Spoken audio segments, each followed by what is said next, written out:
Netizen Izir siap, ya siap, ya silakan mau di share juga nggak apa-apa. Soalnya kenapa? Itu adalah informasi bagi kita semuanya dari seorang mitra 001 Gojek Indonesia, ya sudah berbagi pengalaman, sudah berbagi informasi terkait dengan kegiatan-kegiatan yang sudah beliau lakukan dan cerita-cerita beliau yang awalnya bagaimana menjadi mitra Gojek seperti itu. Mungkin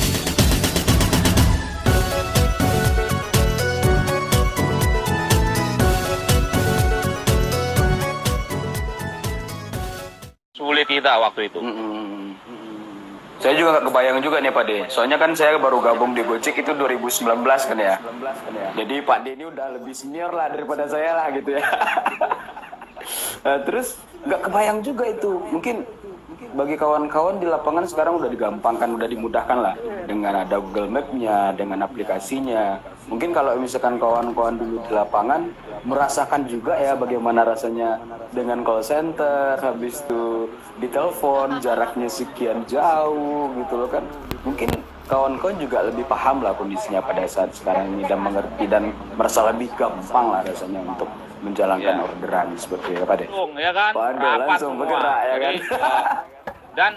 Dan kita selalu pendekatan ke mereka, bahwasanya waktu itu kan persepsinya Opang itu kan selalu, wah ini Gojek ngambil orderan saya dengan tarif murah, jadi kita sebagai Opang nggak laku. Itu persepsi Opang waktu itu.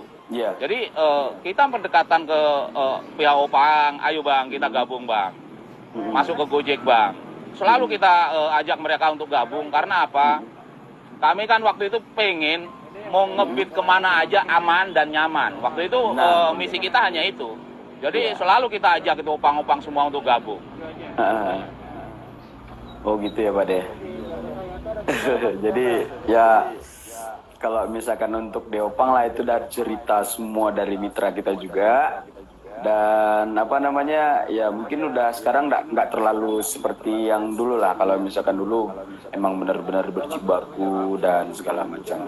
Nah, pertanyaan selanjutnya nih Pak De. Yang sangat saya herankan ya dari dulu nih Pak De ya. Dari awal masuk Gojek sampai saya kenal sama Pak De waktu itu kita ketemu di Bogor waktu itu. Sampai saya guling-guling ya, kita guling. Siap. Nah, habis itu yang saya herankan Pak De dari 2013 itu sudah memiliki aplikasi. Ya. Dari 2010. 2010 ya. Memiliki aplikasi sampai sekarang itu 2020. Itu sudah 10 tahun loh Pak De. Ya. Mau jalan 11. 2 bulan lagi 11 tahun. 2 bulan lagi 11 tahun. Nah, dan akun Pak De sekarang masih aman dan masih masih adem ayem lah, nggak ada apa-apa, nggak ada masalah seperti itu. Nah, itu kiat-kiatnya bagaimana Pak De? Nah, siapa tahu bisa di-share ke kawan-kawan gitu. Oh ya, intinya mungkin buat teman-teman, kenapa saya sampai saat ini akun saya masih aman? Karena apa? Saya selalu ngikuti SOP-nya Gojek. Ya benar. Saya ikutin semua peraturan-peraturan dari Gojek. Akun saya tidak oprek. Saya tidak di-root, saya tidak pakai mod. Nah kebetulan saya punya wadah namanya DOI, Driver Ori Indonesia. Nah itu wadah DOI, Driver Ori Indonesia itu semua no oprek. Salah satu media saya untuk berkampanye ke teman-teman di seluruh Nusantara, ya dari media DOI itu. Kebetulan saya wadah DOI. DOI ini udah ada di 17 kota. Di 17 kota ya Pak De? Betul. Jadi teman-teman yang pakai HP ori, HP-nya nggak dioprek, Pak, saya dari Kota Padang, saya pengen gabung di DOI. Ya, saya masukin DOI. Gitu. Nah tuh, jadi bagi kawan-kawan mitra yang di Padang itu tuh udah ditawarin sama Pak De ya. Ya intinya, kalau pengen akun kita aman, akun kita sehat, ya ikutilah semua aturan yang kita punya di Gojek. Nah, semua perusahaan apapun pasti punya kebijakan dan peraturan. Nggak mungkin lah. Jangan hanya pengen menikmati sesaat. HP kita root, dioprek, ini dan itu, ditambahin ini dan itu. Nanti giliran disuspend teriak-teriak di sosial media. Gojek jahat, Gojek kejam, ya kan? Nggak begitu juga. Bener itu Pak De. Terus kalau menurut Pak De nih, kayak mana ya? Mungkin di daerah sana juga ada ya mitra-mitra yang mungkin kayak yang Pak De bilang tadi dioprek-oprek, ternyata habis itu kalau kena suspend teriak-teriak gitu loh. Nah biasanya kalau misalkan Pak De ketemu sama mitranya, apa sih yang Pak De sampein ke dia gitu loh?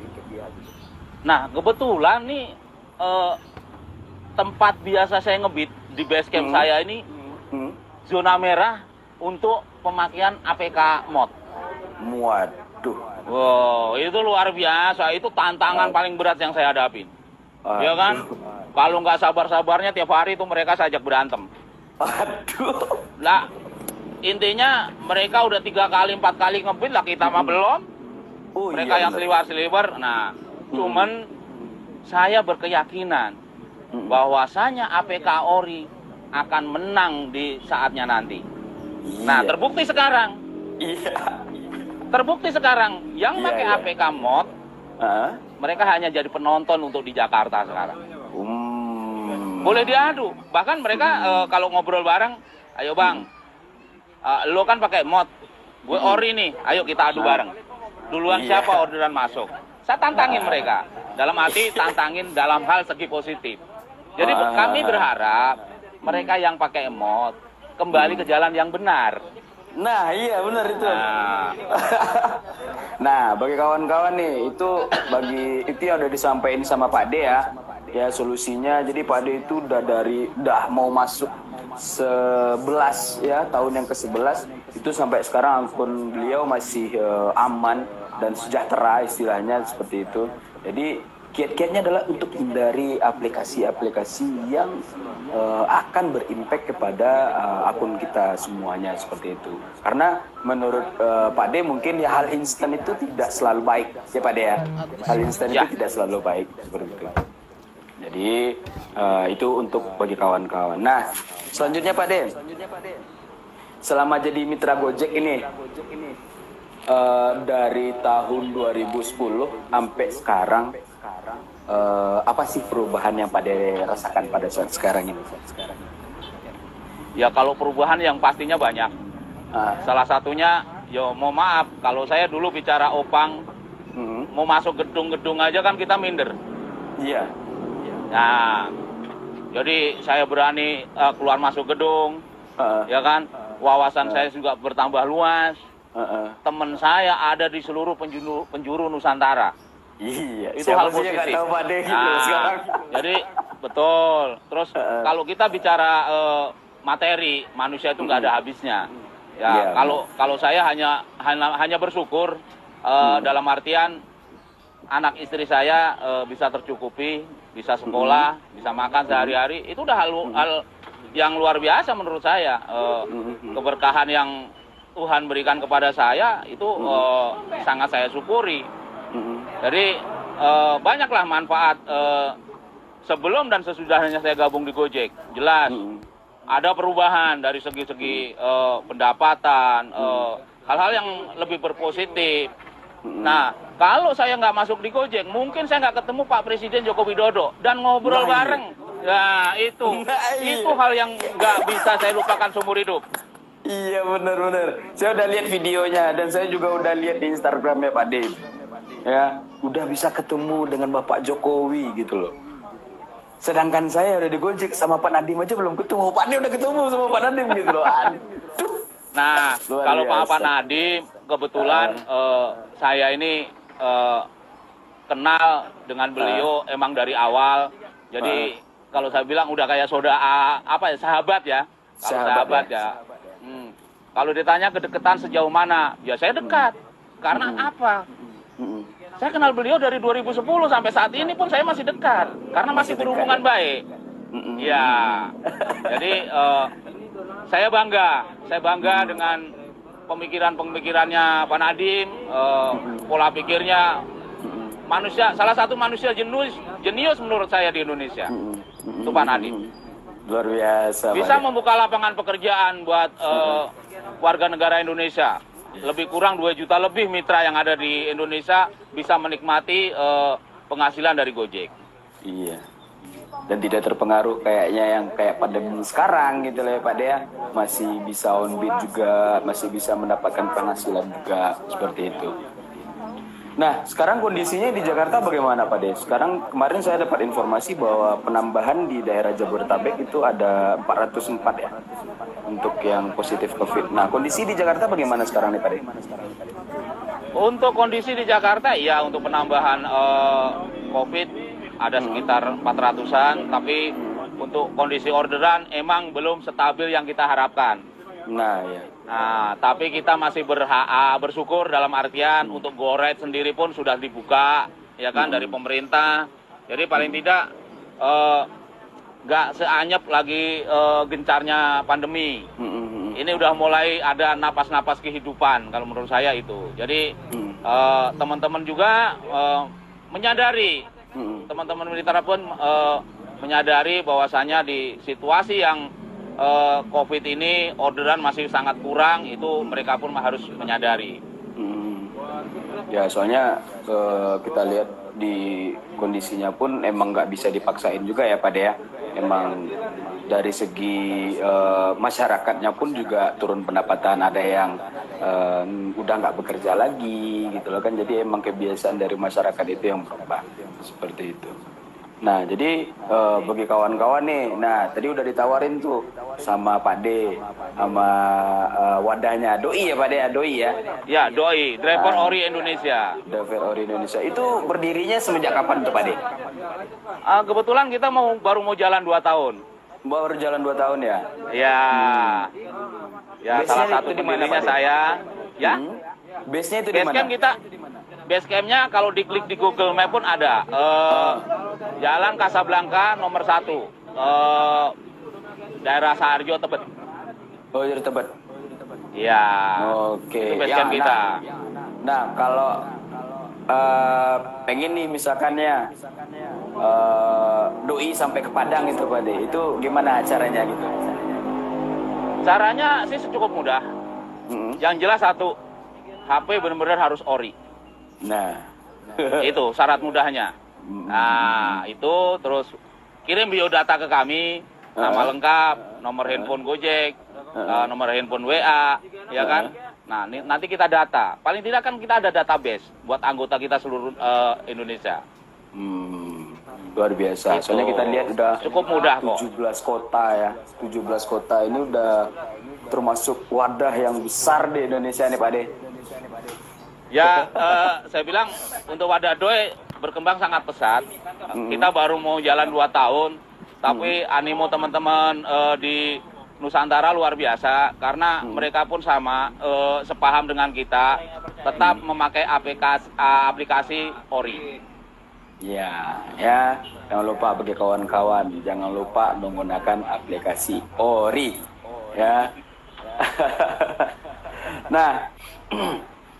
Jadi menurut Pak D nih ya, menurut Pak D saya pengen tanya-tanya sedikit lagi sesuai dengan pengalaman Pak D lah istilahnya.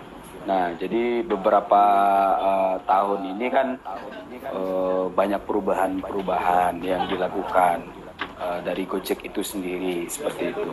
Nah bagi kita sih kan emang contoh kayak aplikasi yang ada verifikasi wajah itu loh kan. Dan juga perubahan-perubahan nilai menurut kita itu adalah hal yang positif. Soalnya kenapa? Itu juga instruksi dari pemerintah juga agar tidak terjadi hal yang tidak diinginkan. Seperti itu ya Pak De ya. Nah menurut Pak De apa sih pesan-pesannya bagi kawan-kawan untuk menanggapi hal perubahan-perubahan yang ada di Gojek itu sendiri? Seperti itu. Kalau untuk perubahan di aplikasi verifikasi muka, lah itu emang dari dulu kita saranin. Ya iya, karena apa? Biar akun kita itu terhindar sama pembajak-pembajak akun. Nah, terus kedua, ya mohon maaf nih buat teman-teman yang masih pakai akun joki. Bukan kami tidak cinta, ya kan? Nah, saya pengen akun joki ini ya jangan beredar juga. Karena apa? Tindak kejahatan dan tindak hal-hal yang tidak kita inginkan emang kebanyakan dari akun joki. Nah, salah satu Gojek lakukan adalah verifikasi muka. Itu yang kami harapkan. Dan mereka Gojek mengembangkan sistemnya. Itu hal yang sangat positif menurut kami. Bukannya dengan verifikasi muka, jelas itu salah satu keamanan akun kita. Karena saya sendiri pun udah dapat 2 kali saya ditelepon sama penipu. Coba kalau menimpa teman-teman yang nggak paham, kan kasihan. Nah, jadi kalau akun-akun kita kan kalau ada verifikasi muka itu sangat-sangat setuju banget. Dan apalagi info yang terbaru ini kan GoPartner, ya kan? Wah, luar biasa. Gojek semakin terdepan pokoknya. Nah, mungkin bagi kawan-kawan yang belum tahu juga, jadi GoPartner ini aplikasi yang dipakai kan untuk seluruh Gojek yang ada di Asia Tenggara ya Pak De ya? Ya. Jadi Gojek itu sudah ada di Thailand, sudah ada di Vietnam, sudah ada Singapura juga. Mungkin di daerah Thailand dan Vietnam itu berbeda namanya. Kalau Thailand itu Get dan Vietnam itu adalah GoViet. Nah, sekarang namanya udah Gojek ya Pak De? Ya, GoPartner. Nah, GoPartner, nama aplikasinya GoPartner seperti itu. Iya. Jadi bagi kawan-kawan, Gojek ini sudah menyebar ke Go internasional dan mudah-mudahan bisa menyebar lagi ke seluruh daerah yang ada di dunia lah ya Pak De. Betul. Dan termasuk juga andilnya seorang Pak De ya sebagai mitra 001 yang berjuang dulu untuk mengembangkan Gojek di Indonesia lah. Soalnya menurut kita Pak De, perjuangan Pak De di awal itu merupakan adalah imbas dari seluruh daerah yang ada di Indonesia. So kenapa dari awal Pak De berhadapan dengan opang-opang, dengan menghadapi customer yang mungkin aneh-aneh juga banyak ya dulu, masih masa-masa call center ya Pak De ya? Wah, banyak banget. Bahkan saya pernah nganter gosen. Karena nganter gosen waktu itu saya ketok rumahnya, nggak direspon. Saya nunggu hampir setengah jam. Nah, saya SMS, saya telepon nggak diangkat. Saya dengan PD-nya, tangan saya masuk ke gagang pintu yang pagar. Nggak tahu saya di situ ada anjing. Tangan saya digigit anjing. Waduh. Itu kenangan juga itu. Sampai sekarang itu pun nggak bakalan lupa. Digigit tangan saya anjing. Tapi ya? alhamdulillah itu customer luar biasa baiknya. Saya dibawa ke dokter, diobatin saya. Waduh, alhamdulillah. Ya, jadi bagi kawan-kawan jangan banyak ngeluh lah ya Pak De ya. Soalnya Pak De sudah merasakan lebih banyak hal yang dialami selama di Gojek ya dari 2010 sampai sekarang. Dan mungkin kawan-kawan masih belum lah dibanding Pak De gitu loh. Ya Pak De ya? Siap. Nah, terakhir nih Pak De. Karena waktu di Instagram cuma 1 jam ya. Jadi karena kita nggak bisa sampai lama-lama, pengennya masih lama, pengen lama ngobrol nih. Tapi kita pun ke Jakarta belum bisa kan. Siap.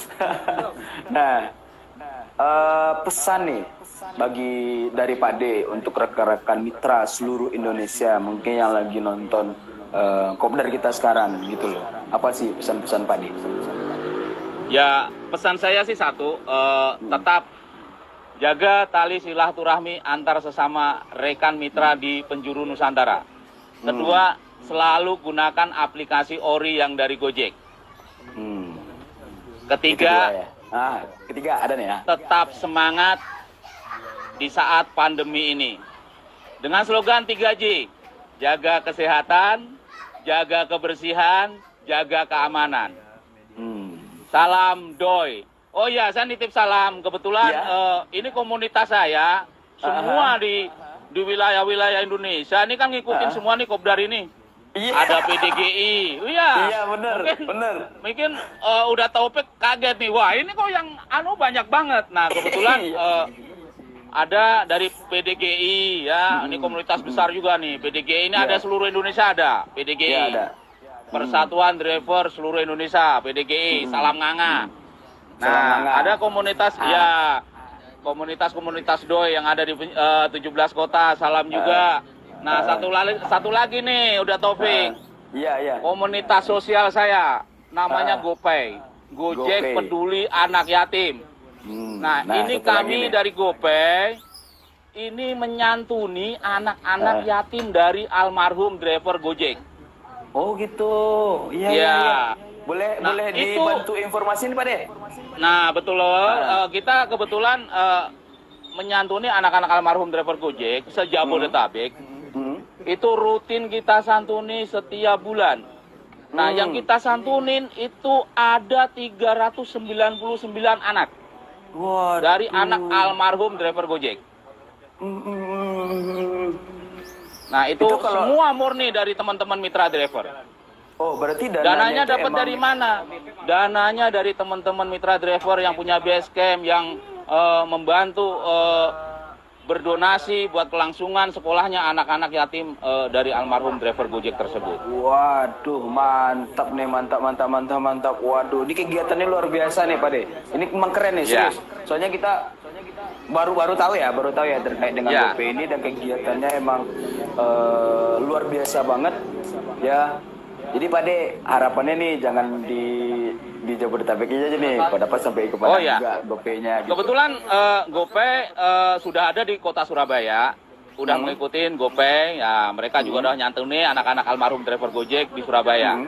Nah, ini akan menyusul Jogja sama Semarang. Waduh. Rencana itu. Mantap. Nah, GoPay ini berjalan sudah 5 tahun. Dari 2015 kita dirikan GoPay. Wadah GoPay ini. Berarti GoPay ini lebih dulu daripada Doi ya, Pak De ya? Iya, betul. Nah, kalau GoPay ini kan emang murni kegiatan sosial saya dengan teman-teman tim kerjanya GoPay. Wah, mantap, luar biasa teman-teman di sana. Salut buat kawan-kawan GoPay, buat kawan-kawan yang Pak De, yang bareng-bareng Pak De berjuang sekarang ini ya, buat kawan-kawan mitra almarhum, mungkin kawan-kawan almarhum juga pernah berjuang sama-sama Pak De juga. Ya, semoga Siap. kegiatan yang dilakukan sama kawan-kawan di GoPay, kawan-kawan yang ada di sana dan Pak De juga dapat diterima amalnya di sisi Allah Subhanahu wa taala. Amin ya rabbal alamin. Amin. Ya. Terima kasih Pak De atas bagi-bagi informasinya. Ya, Siap. kapan-kapan kita ngobrol lagi. Oh, Ya. siap. Kapanpun saya diundang selalu siap. Saya hanya bisa membagi ilmu dan pengalaman untuk kebaikan. Tidak lebih dari itu. Siap. Ya, salam juga buat kawan-kawan mungkin yang lagi di posko aman mungkin. Siap. Saya sudah sampaikan salamnya. Salam juga buat kawan-kawan di PDGI, buat kawan-kawan di Doi, buat kawan-kawan yang ada di GoPay. Ya, semoga kegiatan dan onbit rekan-rekan semuanya lancar dan tujuannya apapun dipermudahkan oleh Allah Subhanahu wa taala. Amin ya rabbal alamin. Amin. Oke, terima kasih Pak De atas waktunya. Ya, semoga Pak De sehat selalu ya, dan kapan-kapan bisa main ke Padang. Ya, Siap. cobain- Kapanpun saya cobain- diundang, saya pasti datang ke Padang. Iya, cobain rendang Pak De. Oh, siap. Oke, thank you Pak De. Yo, assalamualaikum warahmatullahi wabarakatuh buat teman-teman orang Awa. Waalaikumsalam. Iya. Waalaikumsalam warahmatullahi wabarakatuh.